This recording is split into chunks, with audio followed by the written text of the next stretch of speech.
중국으로 반환되다. 1997년 7월, 홍콩은 156년에 걸친 영국의 조차 기간을 종식하고 중국으로 반환되었다. 주권 반환 이후 홍콩은 외교와 국방을 제외한 상당한 수준의 자치권을 부여받는 특별 행정구가 되었다. 이때 중국은 영국과 중영 공동선언을 발표하면서 홍콩인들을 일단 안심시켰다. 강택민, 앞으로 50년 동안 홍콩 자본주의 체제에 간섭하지 않겠다 해. 이미 80년대 등소평은 이렇게 말했다. 50년이 아니라 100년 후에도 바꾸지 않겠다 해. 하지만 2021년 현재 돌아가는 꼴을 보면 역시 공산당은 믿을 게 못 된다. 이는 하나의 중국을 목표로 하는 중국으로서 앞으로 있을 대만과의 통합 원칙에 대해 간접적으로 입장을 표명한 것이기도 했다.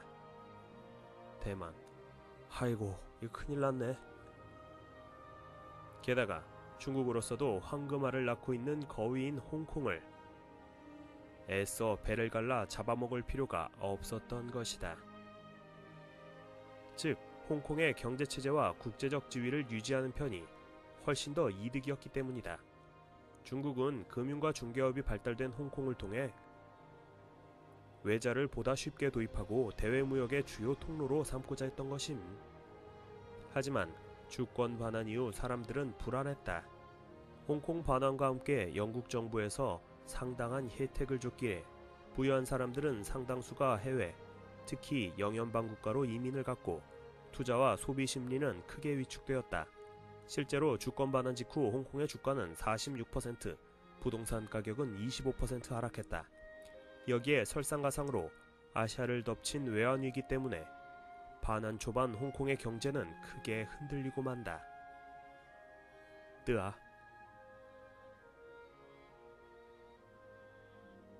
하지만 그것은 일시적인 현상이었다. 우려했던 일은 결코 일어나지 않았고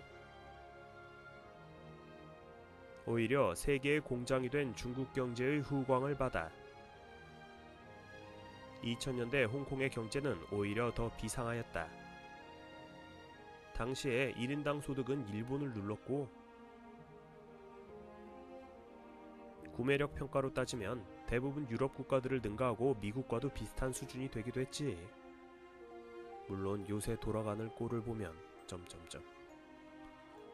그렇게 홍콩의 경제가 안정되자 해외로 떠났던 사람들이 속속 되돌아오는 현상까지 나타났다. 홍콩 경제정책의 특징. 동아시아의 선진국, 즉 대한민국, 일본, 자유중국, 싱가포르의 공통점은 국가가 적극적으로 경제에 간섭하여 산업화를 이루었다는 점에 있다. 하지만 홍콩의 경우는 전혀 그렇지 않았다. 오히려 그 반대였다. 정부는 긍정적 비개입주의라는 말로 경제에 일체 개입하지 않는 게 기본이었다. 과연 자유주의 대영 제국의 후예다 때문에 정부의 재정정책은 매우 소극적이었고 세금 부담도 매우 낮았다. 어느 정도였냐 하면 85년 이전까지 홍콩에서는 종합소득세라는 게 아예 존재하지도 않았고 소득세마저도 15%에 머물렀다. 하지만 이렇게 낮은 세율에도 불구하고 홍콩은 재정적자를 경험한 적이 거의 없다. 어째서였을까? 여기에는 두 가지 원인이 있다. 먼저 홍콩의 토지는 원칙적으로 모두 정부 소유이기 때문에 홍콩 건물주들은 모두가 정부의 비싼 임대료, 즉 지상권료, 땅 사용료를 내야만 했고 정부는 이것으로 재정 수입을 많이 얻을 수 있었기 때문이다. 홍콩은 일반적으로 물가는 매우 싼데 임대료는 살인적인 수준이다. 세계에서 가장 임대료가 비싼 도시라는. 그래서 닭장 같은 곳에 사람들이 살기도 한다. 물가가 싼 것은 홍콩 자체가 경제 규모가 작다 보니 자국 산업을 보호하기 위해 엄격하게 관세를 적용할 필요가 없었고 대부분의 상품을 수입에 의존하다 보니 물가 안정을 위해서라도 정부가 관세를 매기지 않았던 탓이다. 그래서 옛날에 홍콩에 여행 갔다 오면 물건을 잔뜩 사오곤 했다. 2000년대 중반 기준 음식값이 불과 3-4천 원이었다고 하지. 우리나라로는 김밥밖에 못 먹는데. 하지만 주차비, 집세는 살인적이다. 바로 모든 땅의 소유가 정부에 있어서 집세, 주차료에 모두 세금이 따로 붙기 때문이다. 도심지의 12평짜리 코딱지만한 집의 월세가 월 300만 원이 넘는다는. 이런 이유로 90년대 초반까지 홍콩에는 악명 높은 구룡성채라는 것이 있었다.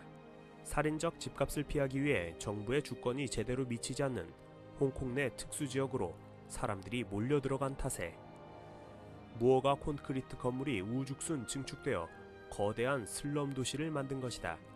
넓이는 고작 0.03제곱킬로미터, 운동장 3개 넓이 정도에 불과했지만 이곳에 무려 5만 명이 거주했다.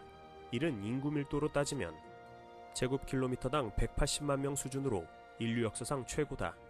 서울 땅에 11억 명을 구겨 넣은 정도임. 당연히 이곳에서의 삶은 그야말로 열악했다. 빼곡히 들어선 탓에 대부분 집들은 마치 단칸방 고시원처럼 대낮에도 햇빛이 들어오지 않아 어두침침했고 눅눅한 습기로 여기저기서 곰팡이와 벌레가 득실거렸다. 게다가 홍콩 정부의 관리가 미치지 않는 곳이라治安상태도 매우 안 좋았다. 하지만 그보다 홍콩 정부는 식민지 시절부터 줄곧 작은 정부를 지향하고 있었다. 때문에 인프라 투자에도 소극적이었고 복지 혜택 또한 거의 없었다. 물론 70년대 중반 이후 도로, 철도, 지하철 등의 인프라 투자를 했지만 그래봤자 정부 지출 비중은 그다지 높지 않았다. 면적이 좁다는 게 시설 투자를 줄일 수 있는 요인이기도 했음. 심지어 중앙은행도 없었기 때문에 금융이나 외환정책도 존재하지 않는다. 환율을 예로 들자면 홍콩 환율은 72년까지 영국 파운드와에 연동되다가 그 뒤로는 미국 달러에 연동하고 있다. 어쨌든 금융정책은 아예 없고 환율은 다른 나라 화폐에 연동하고 있을 정도로 정부는 경제정책에 좀처럼 나서려 하지 않았다. 경제학자 밀턴 프리드먼은 이렇게 말했을 정도였다. 홍콩은 전세계 자유방임경제의 모범이다.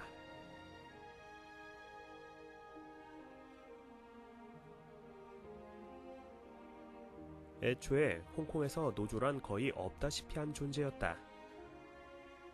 때문에 보통 임금은 고용주와 노동자들 간의 사적인 동의에 의해 정해지는 게 보통이었다. 그렇다면 왜 이렇게도 홍콩 정부는 경제정책에 소극적이었던 걸까?